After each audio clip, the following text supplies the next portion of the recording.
দীর্ঘ একটি মাস আমরা কষ্ট করেছি, আর এই ঈদগার মাঠে আসার উপস্থিতির মাধ্যমে আল্লাহ রাব্বুল আলামিনের কাছে আপনি সাক্ষ্য দিবেন আসলেই আপনি আল্লাহ রাব্বুল আলামিনকে কতটুকু ভালোবেসেছেন।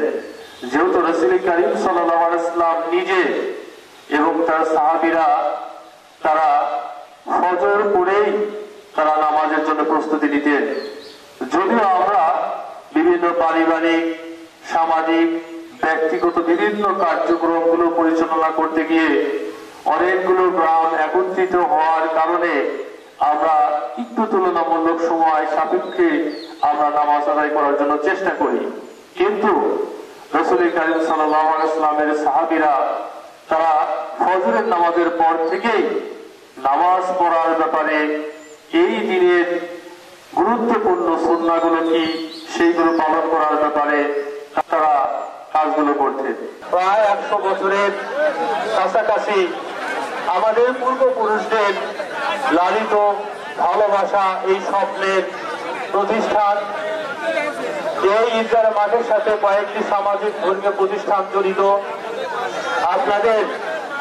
আপনাদের অনুদান এবং দানের মাধ্যমেই এই ধর্মীয় 40,000 টাকা এখানে খরচ হয়।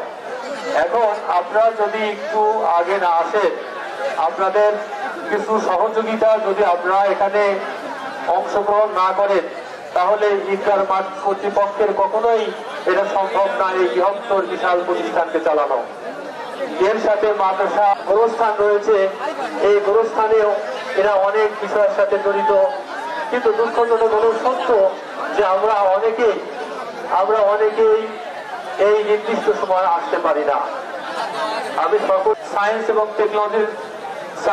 টেকনোলজি বা প্রযুক্তির উন্নয়নের কারণে আজকে এগুলো ভিডিওর মাধ্যমে সারা পৃথিবীতে ছড়িয়ে পড়ে।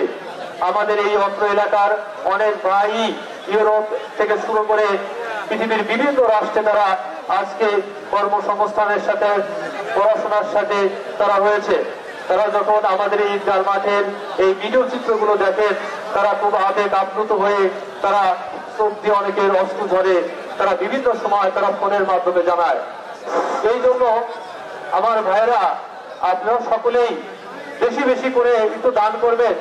আপনাদের দানের মাধ্যমেই কিন্তু এই যে সামিয়ানা টানার ব্যবস্থা করেছেন, ঈদগাহ মাঠটা বড় করেছেন, এখনো মাটি ফেলে ভরাট করা সম্ভব হয় নাই।